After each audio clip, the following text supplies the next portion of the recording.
محفل میلاد النبی صلی اللہ علیہ وسلم کی حقیقت کیا ہے، ضرورت کیا ہے اور تقاضے کیا ہیں، اس حوالے سے کچھ گزارشات عنوان گفتگو رہیں گی۔ دعا ہے اللہ تبارک و تعالی اپنی ناراضگی والے جملے سے محفوظ فرمائے، اپنی رضا والی بات کرنے کی توفیق عطا فرمائے۔ عزیز بھائیو، قرآن مجید فرقان حمید نے ارشاد فرمایا قل بفضل اللہ، اے محبوب آپ فرما دیں جب اللہ کا فضل ملے، وبرحمتہ اور اس کی رحمت ملے، فبذالک فلیفرحوا تو انہیں چاہیے کہ خوشی کا اظہار کریں۔ سورہ یونس کی آیت نمبر 58 ہے۔ جب اللہ کا فضل اور اس کی رحمت ملے تو خوشی کا اظہار کرو، خوشی کا۔ اسلام مسرتوں کا دین ہے، خوشیوں کا دین ہے۔ نبی پاک سید عالم صلی اللہ تعالی علیہ وسلم کی مسکراہٹ کے اندر وہ حسن تھا کہ کائنات ساری حضور کی مسکراہٹ کی وجہ سے ہی مسکرا رہی ہے۔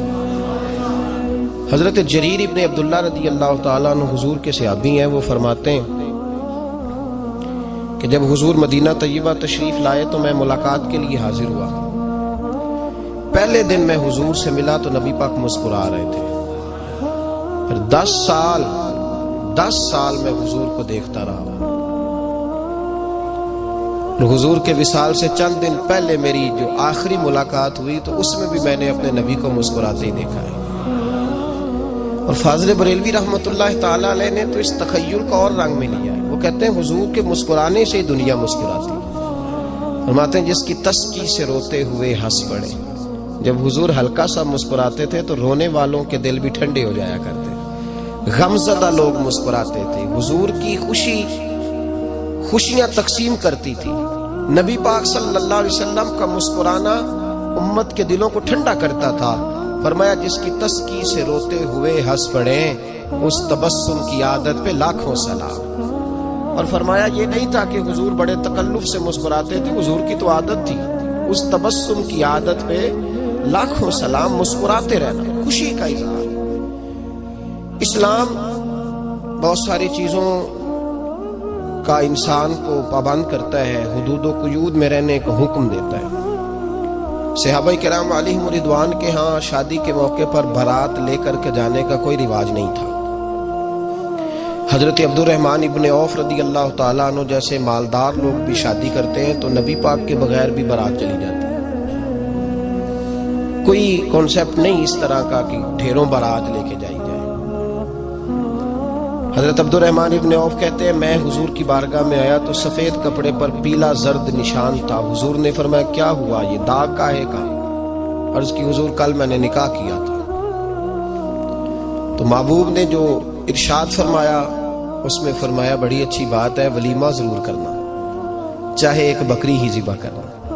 بارات نہیں لے کے جائی جاتی تھی، ولیمے کا حکم دیا۔ اور بخاری میں نبی پاک نے یہ بھی فرمایا جب تمہیں کوئی ولیمے کی دعوت دے تو جایا کرو۔ اچھا، اب شادی کے موقع پر جو بارات لے کے جائی جاتی ہے تو اگرچہ حضور کی سنت نہیں، لیکن اسے ہم حرام نہیں کہتے، اسے ہم ناجائز نہیں کہتے۔ ہم نہیں کہتے کہ یہ تو نے غلط کیا، اگرچہ لے جانا حضور سے ثابت، اس مروجہ انداز میں ثابت نہیں اس طرح ہمارے ہاں جاتے ہیں، لیکن ہم پھر بھی اسے ناجائز۔ کسی صحابی نے اپنے بچے کی شادی پر اپنے گھر میں لائٹنگ نہیں کرائی، لیکن آپ کو دنیا کا کوئی عالم یہ فتویٰ نہیں دے سکتا کہ لائٹنگ کرانا حرام ہے۔ آپ شادی کے موقع پہ ساری گلی سجا لو، آپ ساری چھتوں پہ لائٹنگ کرا لو، کوئی آدمی یہ آپ کو فتویٰ نہیں دے سکتا کہ شادی کے موقع پر لائٹنگ کرانا جائز نہیں۔ کبھی سنا ہے آپ نے کسی سے؟ بولیے یہ جائز ہے، جائز پیسے ہیں تو ٹھیک، بلکہ میں اس سے آگے بڑھتا ہوں، اس سے تھوڑا اور آگے جاتا ہوں۔ حضرت عائشہ صدیقہ رضی اللہ تعالیٰ عنہ فرماتی ہیں میرا جو کمرہ تھا نا جس میں میں حضور کے ساتھ رہتی تھی اور ایک لمبا زندگی کا عرصہ گزارا، اس میں 3 آدمی سو سکتے تھے، چوتھے کے لیے جگہ ہی نہیں تھی، اور کچا تھا۔ کھجور کے تنے کھڑے کر کے اس پر کھجور کے پتوں کی چھت ڈالی گئی تھی۔ میں جب ہاتھ اٹھاتی تھی تو میرا ہاتھ اپنی چھت کو چھو جاتا تھا۔ یہ ہے سنت نبی پاک کی، یہ حضور کا طریقہ ہے۔ بتائیے پکے گھر میں، لینٹر والے گھر میں رہنا جائز کہ ناجائز؟ کیوں جی؟ حضور تو کچے مکان میں رہتے تھے۔ آپ نے کیسے پکا بنا لیا؟ اللہ کی محبوب علی دین کو اس کی اصل بات میں سمجھے. آپ ایسا نہ کریں جس میں انتشار اور امت تقسیم ہو. اس کا اصل مزاج دیکھیں. مہندی کے موقع پہ اگر کوئی آدمی 6 دیگے دال چاول کی پکاتا ہے تو منع نہیں, جائز پیسوں سے پکائے. انہیں لائٹنگ لگوائی, کوئی منع نہیں. سارے محلے کو کھانا کھلایا, کوئی منع نہیں. بلکہ نبی پاک نے فرمایا بہترین مسلمان ہی وہ ہے جو سلام پہلے لے اور روٹی زیادہ کھلائے, تو بہترین مسلمان ہے. ناجائز کیا ہے؟ ناجائز ہے شادی کے موقع پر بینڈ باجا بجانا, اس میں رقص کرنا, اس میں بھنگڑے ڈالنا, عورتوں مردوں کا اختلاط ہونا, عورتوں کی مووی بنانا, یہ چیزیں ناجائز. تو جو ناجائز ہے اس پہ پابندی لگائی جائے گی. جو جائز ہے اس کے بارے میں یہ کہا جائے گا کہ بھائی احتیاط کی جائے, سنت کی طرف دیکھا جائے تو بہتر یہی ہے. لیکن اگر کوئی کسی آدمی کے پاس جائز پیسے ہوں, وہ 100 کنال کے گھر میں رہے, اگرچہ سنت یہ نہیں, اور یہ تو کوئی فتویٰ نہیں نہ دے سکتا کہ حرام ہے تیرا 100 کنال کے گھر میں رہنا, کہ ہے فتویٰ کہیں آپ نے سنا. تو ہمارے ہاں تکلیف کا معاملہ یہ ہے. دیکھیں میرے بھائی, کسی بھی صحابی نے, بڑے درد کے ساتھ بات کر رہا ہوں اور یہ میرا درد ہے, میں درد سے اپنے دل کو, اپنے ایمان کو حاضر ناظر کہہ کے بات کر رہا ہوں. امت بٹ جاتی ہے ہر موقع پہ یار, ہر جگہ ہی تقسیم ہو رہی ہے امت مسلمہ. ہر روز کچھ نہ کچھ فتوے ایسے مل جاتے ہیں جس میں دراڑیں پڑتی ہیں. کسی صحابی نے کسی مسجد کے اندر اشتہار چھپوا کے, اعلان کرا کے درس قرآن کرایا ہے کبھی؟ سیرت النبی کا جلسہ, ختم بخاری, مدرسے کا دستار فضیلت کا جلسہ, آپ نے اشتہار پڑھے ہیں نا یہ سارے مکاتب فکر کے, ہوتے ہیں کہ نہیں ہوتے؟ کسی صحابی نے اس طرح, وہ تو روز درس قرآن دیتے تھے, لیکن اس طرح اشتہار چھپوا کے, پوسٹر لگا کے, اور مصر سے کسی صحابی کو اسپیشل بلوا کے یا یمن سے بلوا کے مسجد کے اندر کبھی درس قرآن کے اجتماعات کرائے, سیرت النبی کے جلسے, ختم بخاری کے. او بھائی یہ ساری چیزیں حضور کے صحابہ کی سنت سے مروجہ انداز میں ثابت نہیں.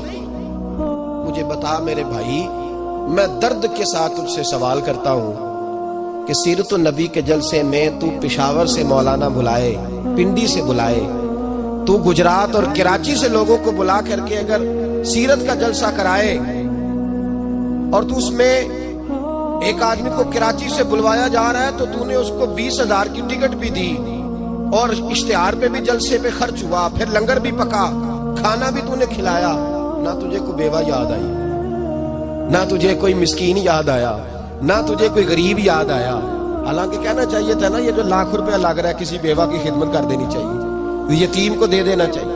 درد کے ساتھ بات کر. سوال میرا یہ ہے کہ وہی کام جو سیرت کے جلسے میں ہوتے ہیں, پہلے تلاوت ہوتی ہے, پھر نعت ہوتی ہے, پھر کسی عالم کا بیان ہوتا ہے, وہی کام صرف نام بدل کے کیا جائے, عید میلاد النبی نام رکھا جائے صلی اللہ علیہ وسلم. یہ میں آپ کے ذہنوں پہ دستک دے رہا ہوں, تقریر نہیں کر رہا, صرف دستک دے رہا. او بھائی دیکھو, ایک آدمی وہی کام نام بدل کے کرے تو جائز ہے, اور اگر اس میں نبی پاک کے میلاد کا نام رکھ لیا جائے یا نعت کا نام رکھ لیا جائے تو پھر مجھے اجازت دے میں تجھ سے سوال کروں کہ صرف تجھے حضور کی تعریف پوری لگتی ہے؟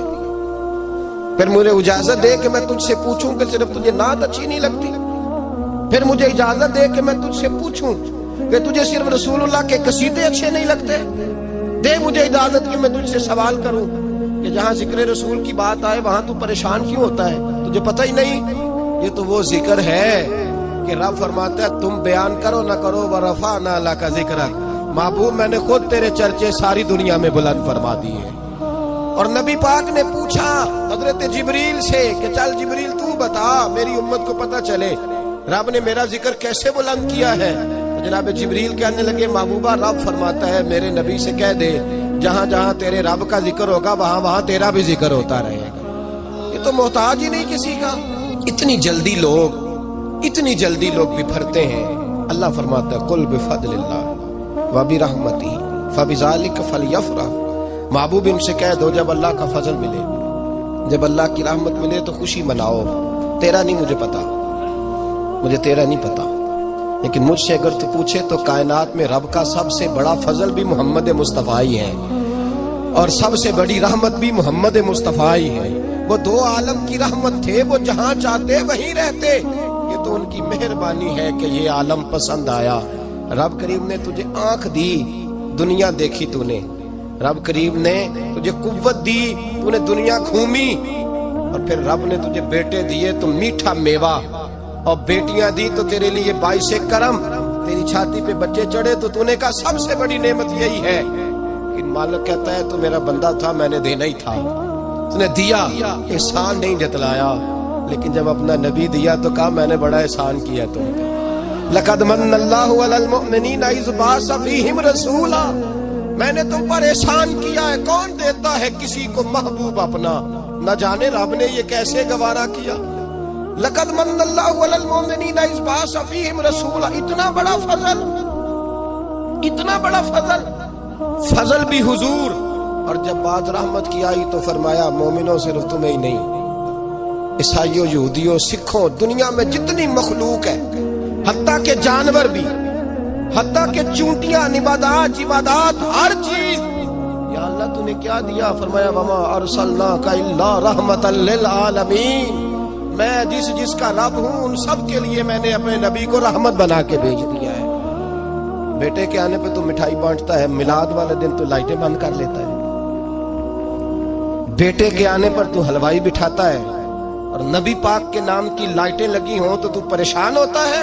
ہم سے کبھی پوچھ, تجھے بتائیں بس نہیں چلتا, ورنہ تاڑے توڑ کے چھتوں پہ لگا دیں. بس نہیں چلتا, فرشتوں کو بھی کہیں آؤ ہمارے ساتھ شامل ہو جاؤ, آمد مصطفیٰ مرحبا مرحبا کا نعرہ لگانا ہے. ہمارا بس نہیں چلتا, ورنہ دنیا کی ساری نعمتیں بچھا دیں اور لوگوں کو بتلائیں کہ اصل تو خوشی منانے کا دن ہی آج ہے جب اللہ نے ہمیں اپنا پیارا رسول عطا فرمایا ہے. اور ہمارے امام, تو کہتا ہے میلاد نہ کر, ہمارے امام نے تو کہا حشر تک ڈالیں گے ہم, حشر تک. یہ 2-4 دن کا تو پروگرام ہی نہیں ہمارا, حشر تک ڈالیں گے ہم پیدائش مولا کی دھوم, اور مثل فارس نجد کے کلے گراتے جائیں گے. خاک ہو جائیں عدو چل کر مگر ہم تو رضا, دم میں جب تک دم ہے ذکر ان کا سناتے جائیں. ہمارا تو 1-2 دن کا پروگرام ہی نہیں. اور پھر سنو کتنی بڑی نعمت ہے. حضرت عباس سے کسی نے کہا تھا اللہ کی سب سے بڑی نعمت, تو بخاری اٹھانا, فرمانے لگے محمد نعمت اللہ. بخاری ہے بخاری, فرمایا محمد اللہ کی سب سے بڑی نعمت ہے, صلی اللہ. یہ سب سے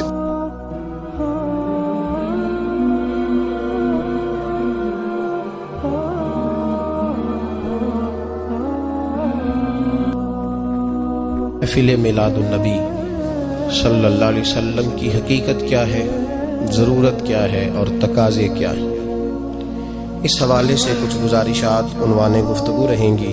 دعا ہے اللہ تبارک و تعالی اپنی ناراضگی والے جملے سے محفوظ فرمائے, اپنی رضا والی بات کرنے کی توفیق عطا فرمائے. عزیز بھائیو, قرآن مجید فرقان حمید نے ارشاد فرمایا قل بفضل اللہ, اے محبوب آپ فرما دیں جب اللہ کا فضل ملے, وبرحمتہ اور اس کی رحمت ملے, فبذالک فلیفرحوا تو انہیں چاہیے کہ خوشی کا اظہار کریں. سورہ یونس کی آیت نمبر 58 ہے.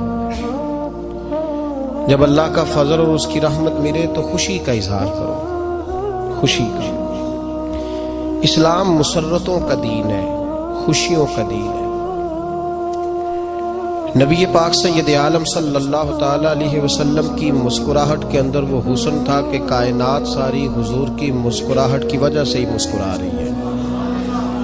حضرت جریر ابن عبداللہ رضی اللہ تعالیٰ عنہ حضور کے صحابی ہیں, وہ فرماتے ہیں کہ جب حضور مدینہ طیبہ تشریف لائے تو میں ملاقات کے لیے حاضر ہوا. پہلے دن میں حضور سے ملا تو نبی پاک مسکرا رہے تھے. پھر 10 سال میں حضور کو دیکھتا رہا. حضور کے وصال سے چند دن پہلے میری جو آخری ملاقات ہوئی تو اس میں بھی میں نے اپنے نبی کو مسکراتے ہی دیکھا ہے.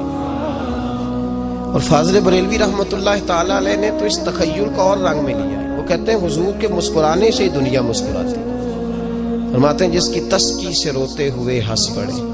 جب حضور ہلکا سا مسکراتے تھے تو رونے والوں کے دل بھی ٹھنڈے ہو جایا کرتے, غمزدہ لوگ مسکراتے تھے. حضور کی خوشیاں تقسیم کرتی تھی. نبی پاک صلی اللہ علیہ وسلم کا مسکرانا امت کے دلوں کو ٹھنڈا کرتا تھا. فرمایا جس کی تسکی سے روتے ہوئے ہنس پڑے اس تبسم کی عادت پہ لاکھوں سلام. اور فرمایا یہ نہیں تھا کہ حضور بڑے تکلف سے مسکراتے تھے, حضور کی تو عادت تھی اس تبسم کی عادت پہ لاکھوں سلام, مسکراتے رہنا, خوشی کا اظہار. اسلام بہت ساری چیزوں کا انسان کو پابند کرتا ہے, حدود و قیود میں رہنے کا حکم دیتا ہے. صحابہ کرام علیہم رضوان کے ہاں شادی کے موقع پر بارات لے کر کے جانے کا کوئی رواج نہیں تھا. حضرت عبد الرحمن ابن عوف رضی اللہ تعالیٰ عنہ جیسے مالدار لوگ بھی شادی کرتے ہیں تو نبی پاک کے بغیر بھی بارات چلی جاتی ہے. کوئی کانسیپٹ نہیں اس طرح کا کہ ڈھیروں بارات لے کے جائی جائے. حضرت عبد الرحمن ابن عوف کہتے ہیں میں حضور کی بارگاہ میں آیا تو سفید کپڑے پر پیلا زرد نشان تھا. حضور نے فرمایا کیا ہوا, یہ داغ کاہے کا؟ عرض کی حضور کل میں نے نکاح کیا تھا. تو محبوب نے جو ارشاد فرمایا اس میں فرمایا بڑی اچھی بات ہے, ولیمہ ضرور کرنا, چاہے ایک بکری ہی ذبح کرنا. بارات نہیں لے کے جائی جاتی تھی, ولیمے کا حکم دیا. اور بخاری میں نبی پاک نے یہ بھی فرمایا جب تمہیں کو ولیمے کی دعوت دے تو جایا کرو. اچھا, اب شادی کے موقع پر جو بارات لے کے جائی جاتی ہے تو اگرچہ حضور کی سنت نہیں لیکن اسے ہم حرام نہیں کہتے, اسے ہم ناجائز نہیں کہتے. ہم نہیں کہتے کہ یہ تو نے غلط کیا. اگرچہ لے جانا حضور سے ثابت اس مروجہ انداز میں ثابت نہیں اس طرح ہمارے ہاں جاتے ہیں, لیکن ہم پھر بھی اسے ناجائز. کسی صحابی نے اپنے بچے کی شادی پر اپنے گھر میں لائٹنگ نہیں کرائی, لیکن آپ کو دنیا کا کوئی عالم یہ فتویٰ نہیں دے سکتا کہ لائٹنگ کرانا حرام ہے. آپ شادی کے موقع پہ ساری گلی سجا لو, آپ ساری چھتوں پہ لائٹنگ کرا لو, کوئی آدمی یہ آپ کو فتویٰ نہیں دے سکتا کہ شادی کے موقع پر لائٹنگ کرانا جائز نہیں. کبھی سنا ہے آپ نے کسی سے؟ بولیے یہ جائز ہے, جائز پیسے ہیں تو ٹھیک. بلکہ میں اس سے آگے بڑھتا ہوں, اس سے تھوڑا اور آگے جاتا ہوں. حضرت عائشہ صدیقہ رضی اللہ تعالیٰ عنہ فرماتی ہیں میرا جو کمرہ تھا نا جس میں میں حضور کے ساتھ رہتی تھی اور ایک لمبا زندگی کا عرصہ گزارا, اس میں 3 آدمی سو سکتے تھے, چوتھے کے لیے جگہ ہی نہیں تھی. اور کچا تھا, کھجور کے تنے کھڑے کر کے اس پر کھجور کے پتوں کی چھت ڈالی گئی تھی. میں جب ہاتھ اٹھاتی تھی تو میرا ہاتھ اپنی چھت کو چھو جاتا تھا. یہ ہے سنت نبی پاک کی, یہ حضور کا طریقہ ہے. بتائیے پکے گھر میں لینٹر والے گھر میں رہنا جائز کہ ناجائز؟ کیوں جی, حضور تو کچے مکان میں رہتے تھے, آپ نے کیسے پکا بنا لیا؟ اللہ کی محبوب علی دین کو اس کی اصل بات میں سمجھے. آپ ایسا نہ کریں جس میں انتشار اور امت تقسیم ہو, اس کا اصل مزاج دیکھیں.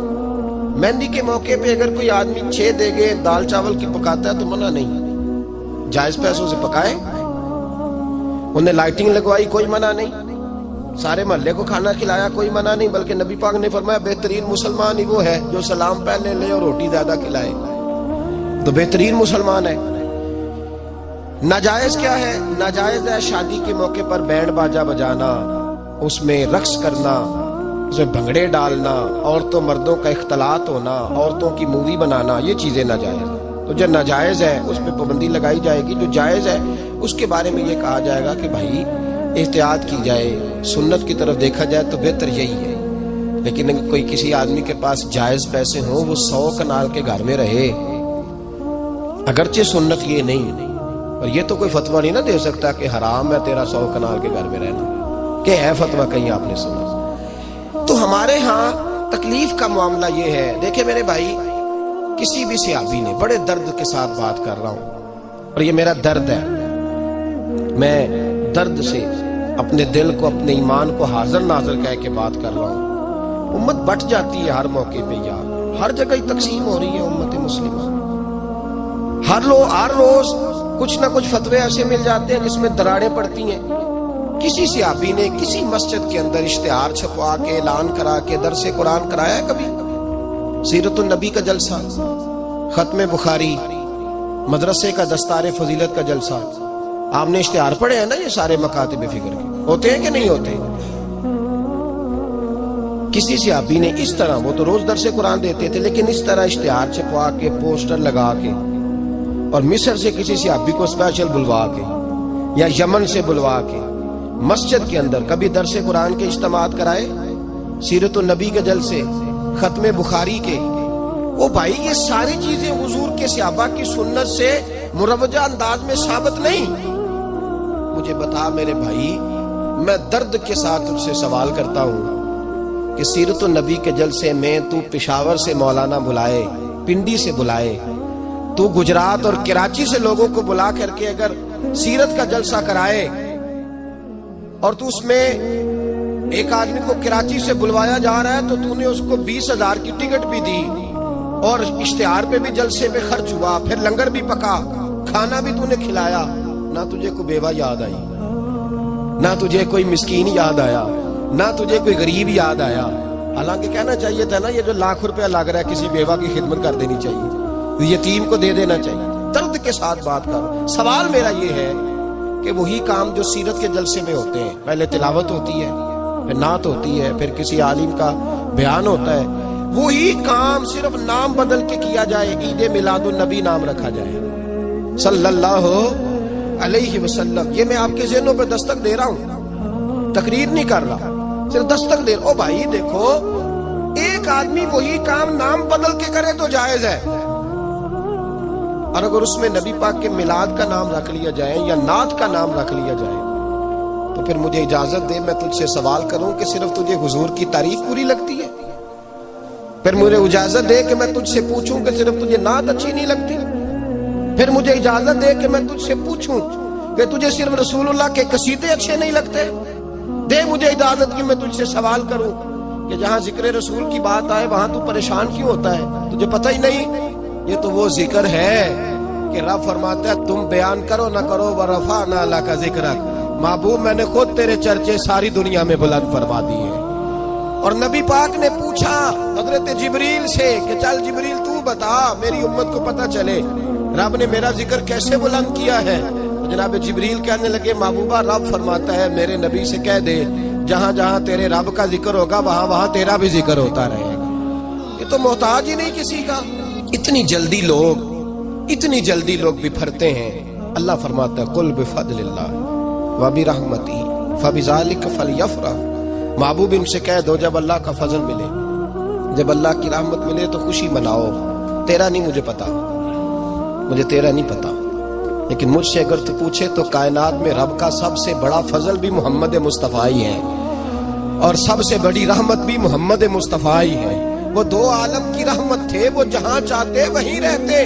یہ تو ان کی مہربانی ہے کہ یہ عالم پسند آیا. رب کریم نے تجھے آنکھ دی، دنیا دیکھی تو نے. رب کریم نے تجھے قوت دی، تو نے دنیا گھومی. اور پھر رب نے تجھے بیٹے دیے تو میٹھا میوہ، اور بیٹیاں دی تو تیرے لیے باعث کرم. تیری چھاتی پہ بچے چڑھے تو نے کہا سب سے بڑی نعمت یہی ہے. کہ مالک کہتا ہے تو میرا بندہ تھا، میں نے دینا ہی تھا. تو نے دیا، احسان نہیں جتلایا. لیکن جب اپنا نبی دیا تو کہا میں نے بڑا احسان کیا تم پہ. لقد من اللہ علی المؤمنین اذ بعث فیہم رسولا